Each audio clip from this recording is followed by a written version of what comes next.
the work that the priest has, to me, is to awaken someone to who they really are, instead of overpowering their freedom and telling them what they must be. What they used to call holy, and still do, many of them, I would call authentic.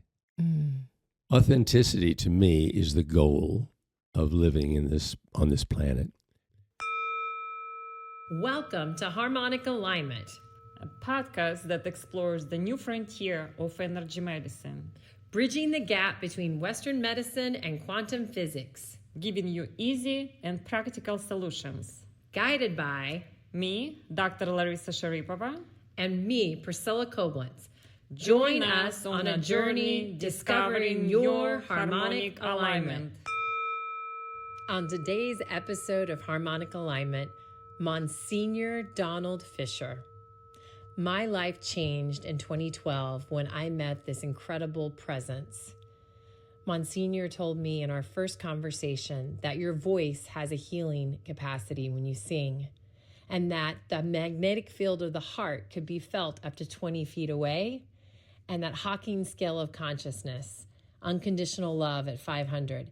The wisdom that I have gained from this wise soul has changed my life and the direction of my life.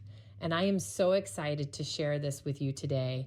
He really is the birth of Harmonic Alignment as a podcast and as a message to help people find and connect with the divinity that dwells within. You're going to love this conversation, and be sure to check out Msgr's work. At 85, he is just getting started. Pastoral Reflections Institute.com. I am so excited. On today's episode of Harmonic Alignment, I am here with not only a mentor and just person I have learned so much from, but one of the dearest friends and someone I love with the depth of my whole heart, Msgr Don Fischer. Thank you so much. Hi. I am so we have an exciting treat today. I'm actually in Dallas. You are at Msgr Don Fischer's house. Right. And we were recording in his studio, and this is such a special treat. Don, I'm realizing when I met you in 2012, my whole life changed. And people talk about 2012 as that great shifting year for humanity. But when I met you, there were a couple of key things that you said to me that changed my life. Okay. And the first one was, your voice can heal people. I did say that. And the second thing was that the heart's magnetic field can be felt 20 feet away and the brain's only 1 foot, and that one person can walk into a room and change that room from anger and hate to love. True. How did you start that journey of understanding the power of the heart? It's interesting because I've spent most of my life as a priest and taking care of a university's faculty and students for 13 years, and then the rest of the time of the 43 years I spent in parishes. And I always had this strong intention to make the place that I was in better than when I got there. When I leave it, I want it better. And that's a little bit of ego, but it's also a pretty good intention. So there's a joke about me that the first thing that appears when I have a new assignment is a dumpster.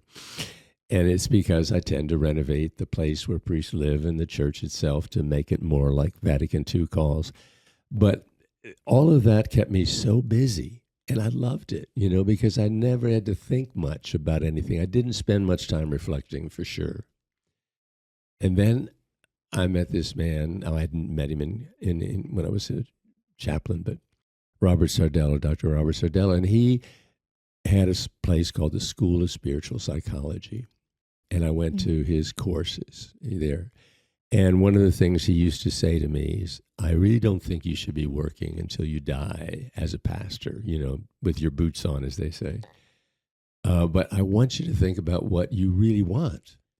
And he said, I think you want to be a spiritual teacher. And I went, yeah, that sounds wonderful. I mean, and so at that particular lecture that particular course was on the heart. And so I really, really was blown away by it because it fits so many things. It's interesting when you get a new insight. If it's truthful, any other truth you have in you is going to connect with it, and it becomes a bigger, clearer understanding of something. And the truth is that I didn't realize how important the heart was and how much it changed things when I began to connect the heart as a resonance of healing or harming energy. I thought, this is really interesting, because I looked at my own religious background, and nothing seems more often said in the liturgy and things is you pray about the heart. I looked it up in the concordance, and there were more recorded. The word heart was more recorded in Scripture than love. And I thought, no, wow, that's interesting. So then I began to realize that everything about the incarnation is about following a man who was fully human, but who was also divine. And when he finally realized at age 30 that he had this gift that he wanted to share, that's the way I imagine it, and he asked to be baptized. And the voice that comes is, the Father's voice saying, I love you. My favor's with you. My love, go do what I want you to do. And what he did, if you take this part of what he did out, he isn't very impressive, but he healed people. And the healings were always therapeutic, which I thought was wonderful. Eyes that see, ears that hear, mouth that speaks, arms and hands that work, legs that work. So it's like he's manifesting his love by bringing each individual wholeness, the full, beautiful gift that they are, that God created. Jesus' healing was all about that. And I thought, he dwells in my heart. That's what I've been taught all my life. I didn't realize, because I always thought, God dwelt in my heart. Well, guess what? It is God in my heart. And I always thought it was Jesus, because Jesus is in the host. But we don't realize that the person Jesus is a manifestation of who we are. And it's God in my humanity that is so exciting, because I have that power to share that. And when I first started thinking about this, my ego was going wild and saying, you mean you can just walk around and look at a person over there in the corner and go, and then they get, and then over there. And, it's like, come on, I don't want that kind of responsibility. And then I realized, wait a minute, no, it's an intention. And it can be intention for an entire room. It can be intention for the world. It can be intention for you sitting across from me. And all I'm doing is saying to God, I allow you to use my heart to transmit from my heart that is infused with your presence into the person I'm talking to. And that made me feel like, yeah, I can do that, because it's not about me doing it. It's about me allowing God to use me to do what he created me for, so that I can continue to work in this world to create the kingdom, the new heaven, new earth. The new earth. Yeah. Oh, Don. So that's what happened to me. And I really did make a major difference, And changing, because you started then feeling that vibrational frequency in the heart, and coming back and understanding the power of God's beauty and love that's dwelling within your heart. Right. One of the things that I have to point out is I'm not Catholic. I know. And I had never actually met a Catholic priest before I met you. And I didn't really know what to expect. And I, just was so grateful that how kind you were to someone who wasn't of your faith, and that you were willing to have a conversation and include me in that. But what I found is that you think everyone deserves equal and God's love, right? I mean, that's absolutely, yeah. The Catholic Church has, as most religions have, made a terrible mistake about God, how he works. And that is for a religion to claim that we are the only ones that are the dispensers of God's grace. you have to be in our religion to be saved. And the Catholics have taught that for 2,000 years. And in the Vatican Council, which happened in the early 60s, finished in 65, I mean, I was in the seminary during those days, and I was so excited about this new image of church and image of God, and he was so much more available, and I was mesmerized by it. And I came out of the seminary so excited about everybody's going to just embrace this and love this, and guess what? The greatest resistance was not in the person in the pew, but the man at the altar. I mean, the priest really didn't want this to happen, because the first thing that happened in the council was that everybody, it was a change in the way we do liturgy. And, it was just amazing how much resistance was there and still there. That's all I can say. And it's interesting to me that when you talk about the integrity of a human being and the beauty of them, even though they are sinners in some ways, it's a whole different mindset. I mean, when you get in the clergy, you're pretty much a powerful person. You've got this power over people. So the ego can sometimes run amok. And I go back, why do you think they struggled? Did you feel the fear, or what was going on, you think, with? Well, there's two things that I know are in human nature that are a problem. One is habit and what we've always done and the way we've always done it. The other is whether or not we can accept something so radically different. And then the other is fear. Change is hard for people. So when I think I'm on target with what your question was, but I really want you to feel with me that the institution called church has a deep, deep shadow, and that shadow is power over people. And when you think that I, as a young priest, am ordained, I'm 27 years old, I looked like I was 12, and I was...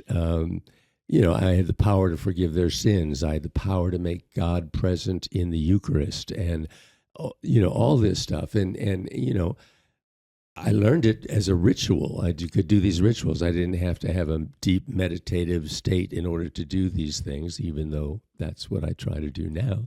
But that wasn't what was taught. The sacrament, no matter where you are, works.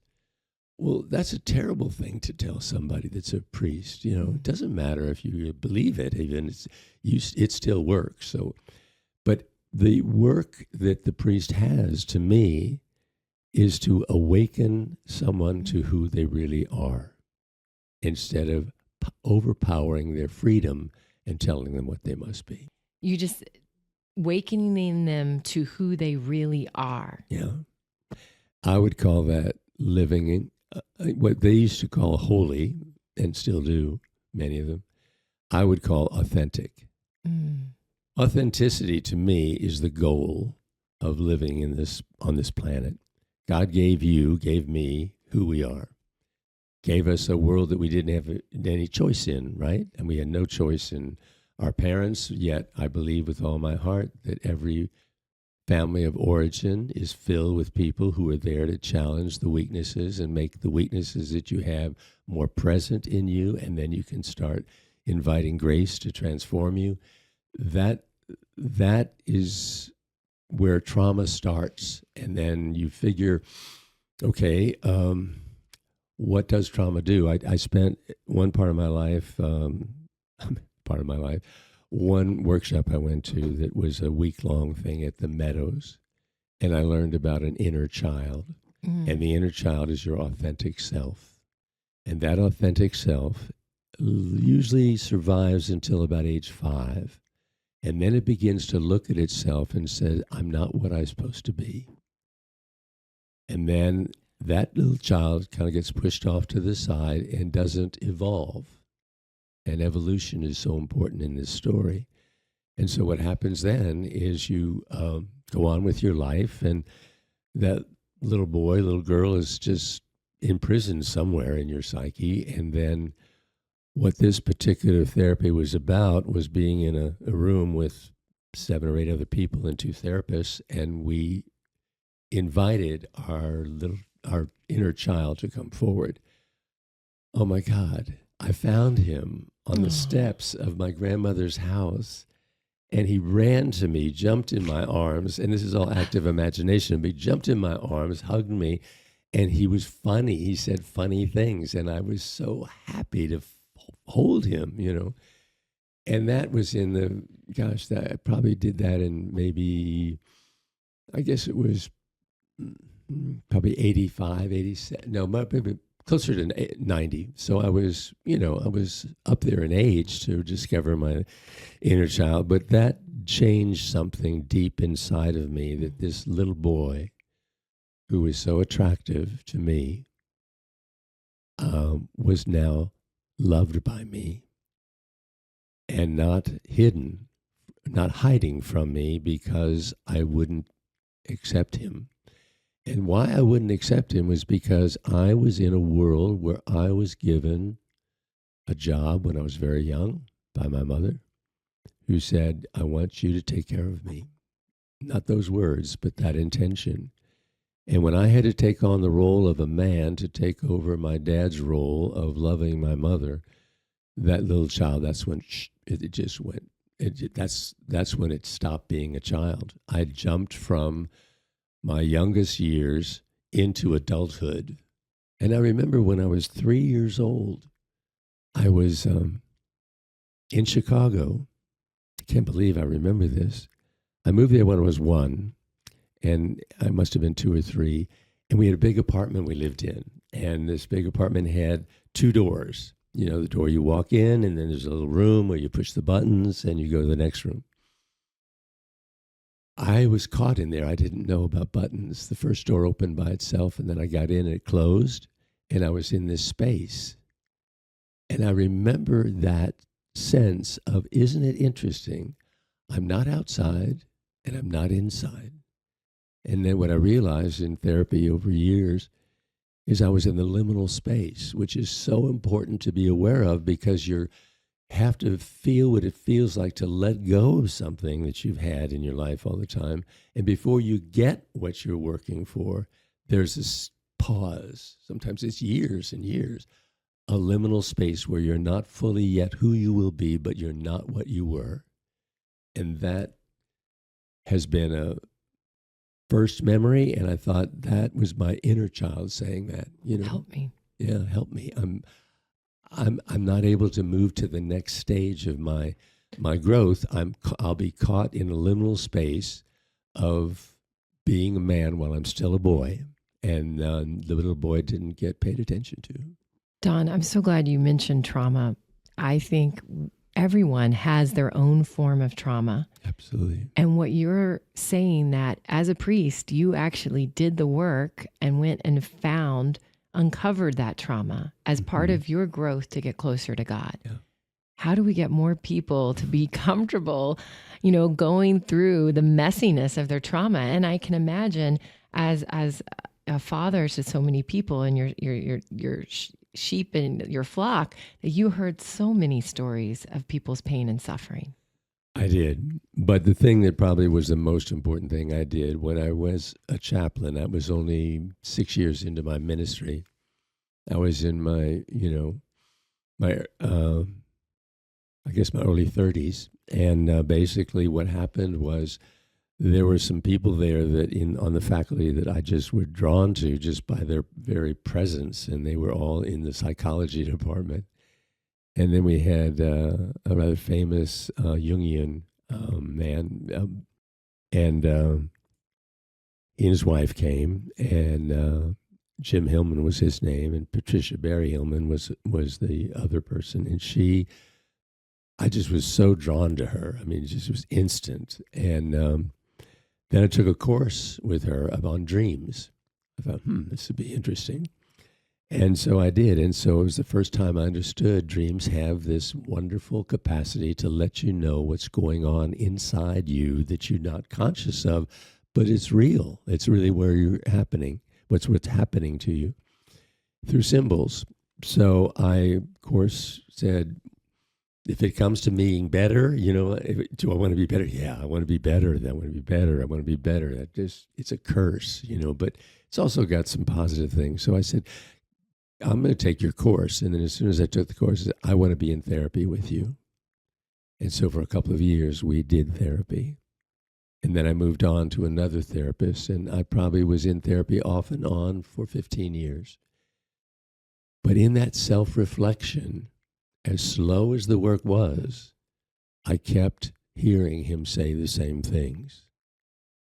Stop putting guardrails around your life and saying, no, I'm not going to go with this. I can't look at that. And he gave me permission to sort of experience life. He said, you can't experience life by just controlling it. You've got to figure out what doesn't work and what works. And he did give me a lot of license during that time, and it was very, very helpful. And that's what I think basically, that's what I did that was different. It's like you shine light on the shadow of the thing that we are so afraid of. If people knew about us, the thoughts we think or the situations, you got freed from, I'll call it the shadow. Right. And I'll say, I'm not saying that everybody has to go to therapy, but whatever therapy is, it's self-reflection. Someone helps you understand what you're feeling and how it impacts you. And so he could see my fear. And if there's anything that you want to do in this world, ask God to help you to free people from fear. Fear is the work of evil. Fear is the thing that will come into your life and fill you with shame, which is deadly, and anger, which is non-productive. I don't like my world. I don't like me. I don't like these people. I'm angry that everyone's taking advantage of me. To live in that world is horrible. And to live in a world of self-condemnation is even worse. And it all comes because there's something in us that's afraid.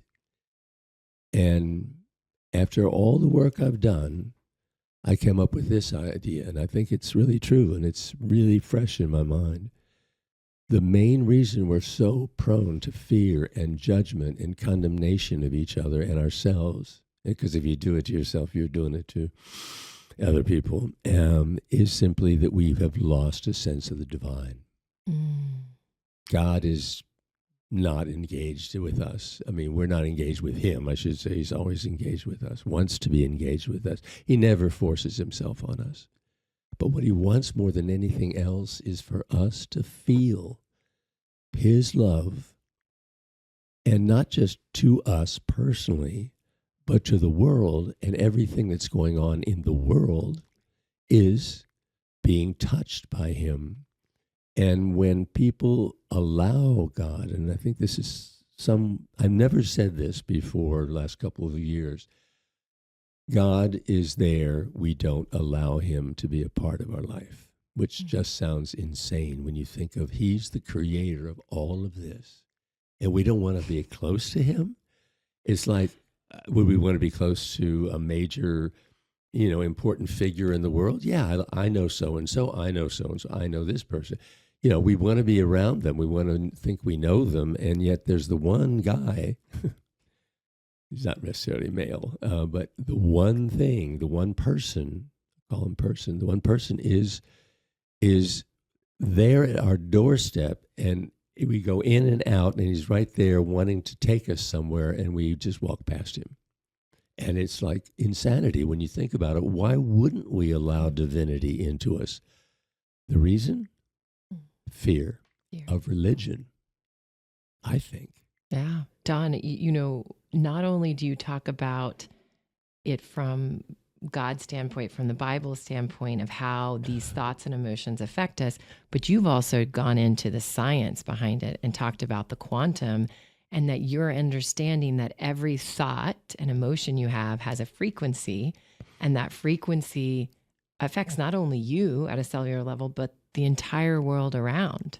So how did you go from like adding in that science aspect and to your message or your understanding of God? I was doing lectures with asking other people to come in and talk. And basically, I was thinking, first lecture, what do I want to talk about? And I thought, well, it's one thing I'm curious about, because I hear all this stuff about quantum physics, and it just sounds wonderful, and it sort of underscores the importance of the things that we've been taught in religion about mysticism. And it seems that mysticism isn't really that mystical. It's the way matter works. And so I called upon a man by the name of Dr. William Tiller. What a wonderful, beautiful man, and his wife. And they came and gave a lecture, and we became friends. And he worked at Stanford for years and years and years. And one time he said, I was driving with my wife, and I looked at her, and I said, you know what I'd like to do? I'd like to quit Stanford and try to prove that matter is changed by an intention. And I just found that just fascinating. And what did it bring me right into was the miracles of Jesus. Of course, Jesus, filled with divinity, is going to resonate divinity. That's just what happens when it's in your heart. It's resonated. If you have anger in your heart, you resonate anger. If you have fear in your heart, you resonate fear. If you have love in your heart, you resonate love. What a simple thing to do is to allow God to be that. But knowing, this is what I learned hard way maybe, is that it's not that I have this power and I can use it as I want. No, it's I give myself over to you, God. You do what you want. And it might be a whole lot, and it might be very little. I mean, I can see a person living in a house alone with an animal and plants, and he is connected to them, and they recognize him. And, I mean, it's when you let divinity into everything, everything is connected, everything is alive. Well, anything's possible, because I think possible. that was the thing that meeting Dr. William Tiller and his wife Jean was so, just their presence was beautiful. Oh. But that they would literally, to do the experiments on intention, they would come together as experienced meditators and prayer experts and take a device and pray and meditate over it, put it in a Faraday cage and ship it from lab to lab. To me, that's proving the power of God, the universe, of love, Absolutely. of prayer. Yeah, it is. And he had a thing he would love. He didn't get to do this experiment, but he wanted to take a smaller town, something that had maybe a pretty high crime rate. And he said we would get together and meditate and change, the statistics by changing the attitude, changing the actions of a group of people simply through intention. Well, I know Lynn McTaggart's done that in her Power of 8, because they've prayed over war-torn countries and watched some of the strife and some of the violence decline. Wow. So imagine, we can put, you introduced me to that we can, our intention, our vision, what we hold as our truth can change the world for better. Absolutely. And when people feel there's nothing they can do, we live in a world that is filled with fear. I mean, filled with it. And the fear is that, every institution we've trusted is non-trustable. You don't trust them anymore. And to me, that is a cleansing process that is really frightening and painful for everyone, that everything that is evil is being exposed for just what it is. And it's hard to believe that the government or religion or medicine is not filled with people who have no other intention but to serve. And they are selfish. And they have used their positions always for some power. And, that said, well, then human nature is just horrible, and why should I trust anything? No. The fact that it's being broken open is because people like you and me are resonating this marvelous sense of truth and light and life.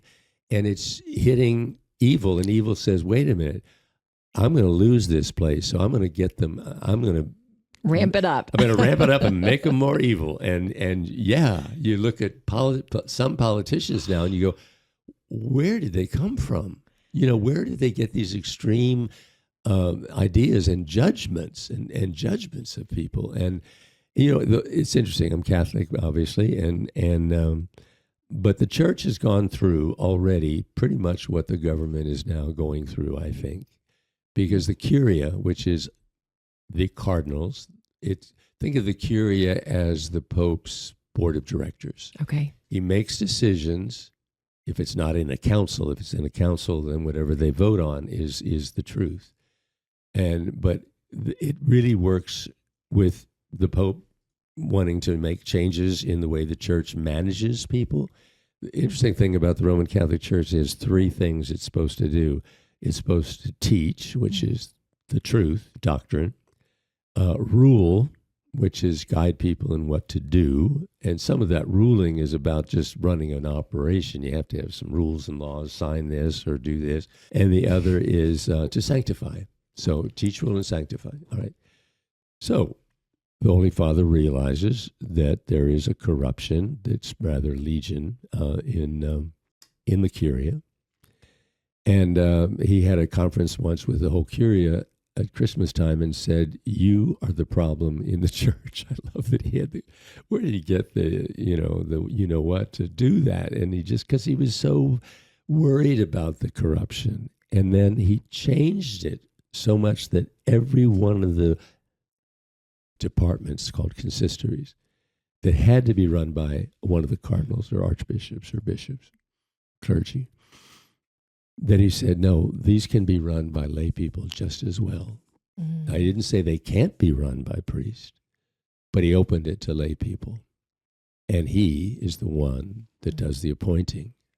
And so you can see already he's appointed women to these things that have great degrees in theology and things like that. And they have the feminine. And, I just get excited about the fact that the things that we have to do, particularly moral issues, are going to be, those committees will be run by people who are in the world that have to live by those rules. The cardinals are not married, they're single, they're not accountable to anyone but the Curia. They can, if they do something illegal in Italy, they can just go home and then they're safe. And it's just an unhealthy environment.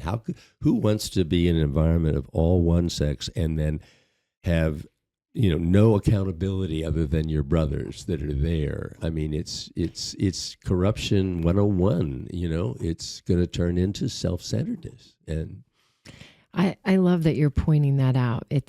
I think that all institutions have to go through a death to be reborn. And we're at that. We feel that time that you and I talk about, that we've been called to, I think, the most exciting and amazing time to be born on this planet, but also the most chaotic and destructive time to be born on this planet.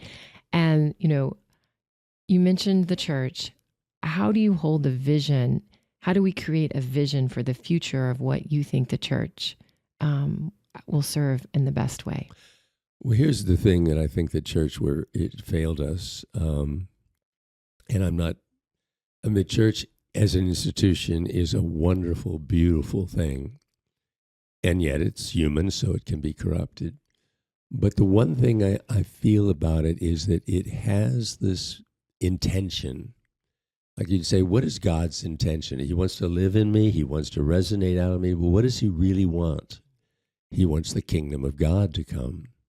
Jesus did not talk about going to heaven or hell as much as we turn it into. He mentioned, places like Gehenna, which was a dump. And she said, people that don't become themselves are just not who I want them to be.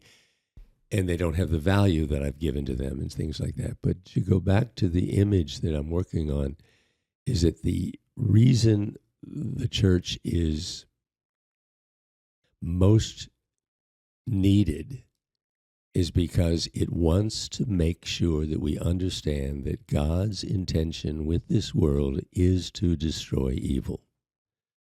There's a story about angels. We all have heard it. It's that the angels, before human beings, God had a conversation with Lucifer, the head angel or archangel or whatever high one, whatever the highest level is. And basically, God said, I've got a plan that I haven't revealed to you, but I'm going to create humans. They're a little bit better than you are, a little higher than you are, and we want you. I want you to help me take care of them, because they have free will, which you don't have fully, but they have free will, and I want to see if anybody really loves me because they choose to, not because I made them in a way that they do naturally. Well, I think that's just an amazing thing. So you think, okay, well, what happened to these bad angels or whatever? Well, they didn't go away. They're still there. They still work to fill the world with evil. They the old devil on one side and angel on the other is kind of part of that thing. But their intention is that we live in fear and we never become who God wants us to be. That's it. That's their goal. That's evil's goal. So you see it manifesting in things like, I remember Dr. Louise Cowan is a person that was at the University of Dallas, and she was the wife of the president, and she was a great friend, and she was saying one time when we were looking and talking about the school shootings, and how awful, and it was the first one, and we all sat around and said, how can anybody do this? This is insane. What would make a person want to go and kill, others and then kill themselves or whatever? And she just said, evil, bad angels. She didn't use that word, but she meant, no, we don't realize that people can be infused so intensely with evil that they literally do the most horrific things. Now, that's the full manifestation of evil. I look at it, and maybe I'm trying to understand it better myself, is like the complete absence of love and God. Exactly. And that to me is hell. They're living a personal hell. They're living a hell, and they're wreaking havoc around them. And the MO of anyone that does a school shooting, mass shooting, thing like that, or driving through crowds of people with vehicles, they are self-destructive. They have a suicide, mentality. They want to kill themselves. So think of what you've given to an evil spirit. I want to kill. That's all I want. Well, could he take advantage of that maybe and say, I want everyone to know how dangerous and awful the world is. I'll tempt them into doing something that draws attention to them, and that's what they're looking for, intention. You bring up a really good point as you're talking about that anger and the shame. Another moving teaching was the scale of consciousness and power versus force. I think if you can, I always say shame is 20, and that's the lowest because people in shame will kill themselves. Anger actually is a little higher. Mm-hmm. And then most humans, if I remember according to Hawkins, vibrate around 200, but unconditional love is 500. And then Jesus and Buddha and what we call the avatars got up into 700, 800, 900, 1,000. Mm-hmm. So when these beings, or even everyone, every day, I think we're riding the scale, Don. We wake up and we watch the news. Okay, we're in the low. We're definitely below 50.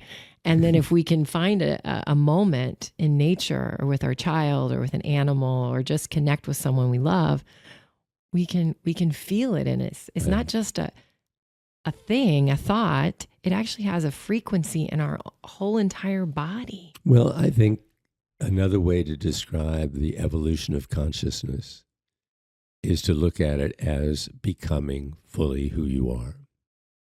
William Barrett is a person that did a level of things, and he made it kind of simple, and I hope I'm quoting him correctly, but the bottom, is shame, anger, fear. And as you move up, it's the first, well, let me put it this way. The bottom is self-centered. Everything is me. I don't care about anything other than me. Then the next one up is me and my tribe, my people, my, my family, the intimate people with me. The next level is I want to be in relationship also with the world. So I have me, then me and mine, and then me and the world. So these are three ways you end up. So you're living in a community where you're concerned about the well-being of the whole thing. That's a higher thing. The next one, he says, is that you have an insight into who you are in the world of what is it I have in me that's been given to me for the evolution of consciousness, for the world. And then you say, all right, then you find that, and then you develop it, and then you give it away. And I love that. You just give it away. Discovering my true identity, who I really am. And like, for example, I could say, we did something last night. We watched a video of myself.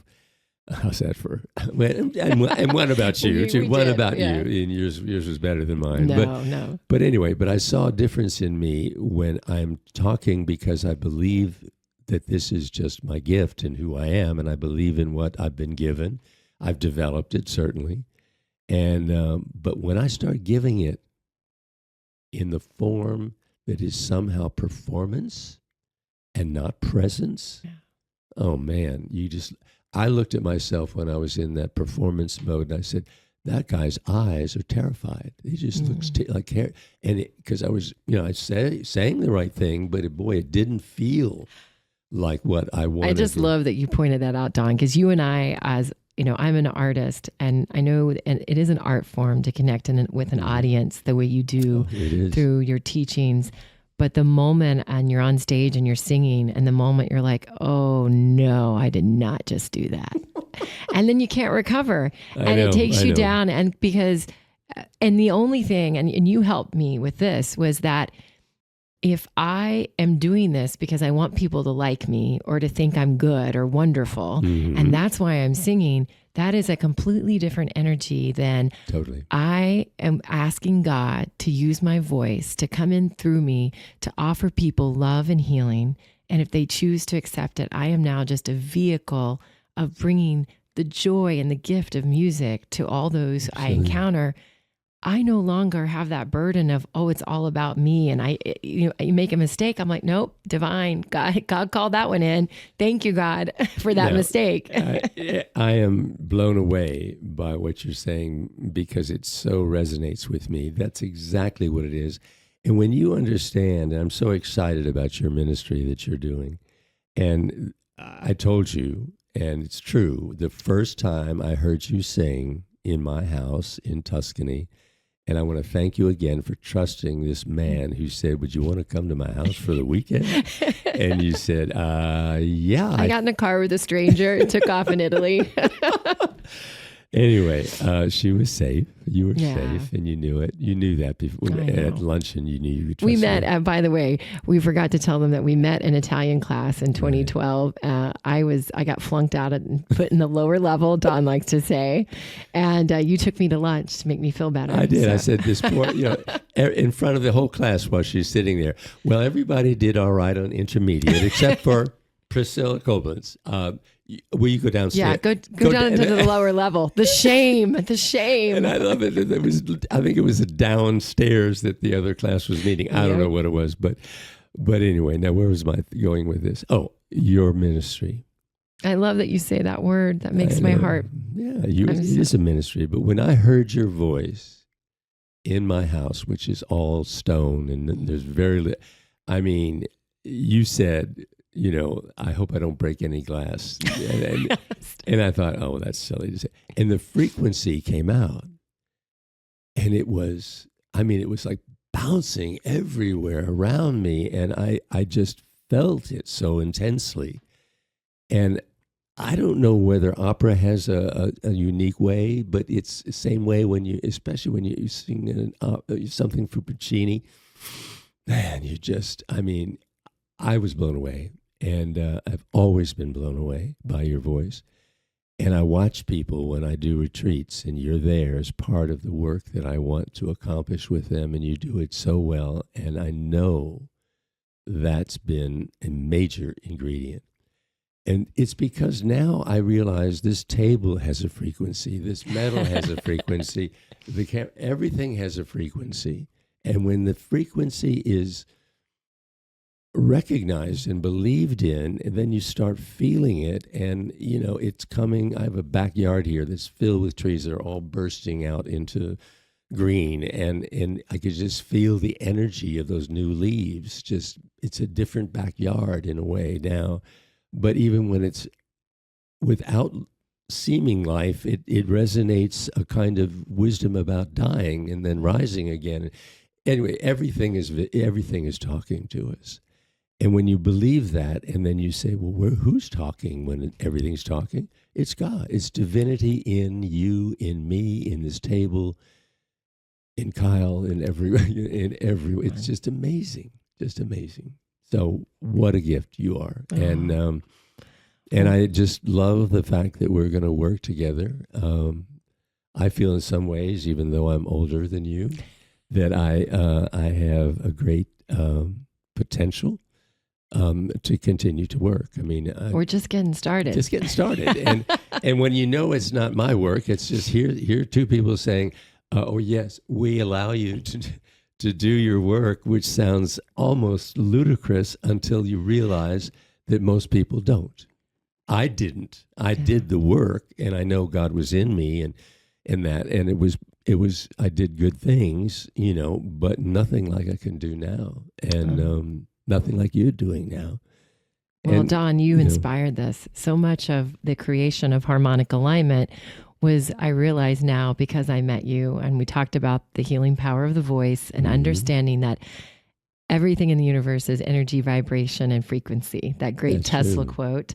Well, I always love to ask my guests two questions. And the first is, what is your version of harmonic alignment?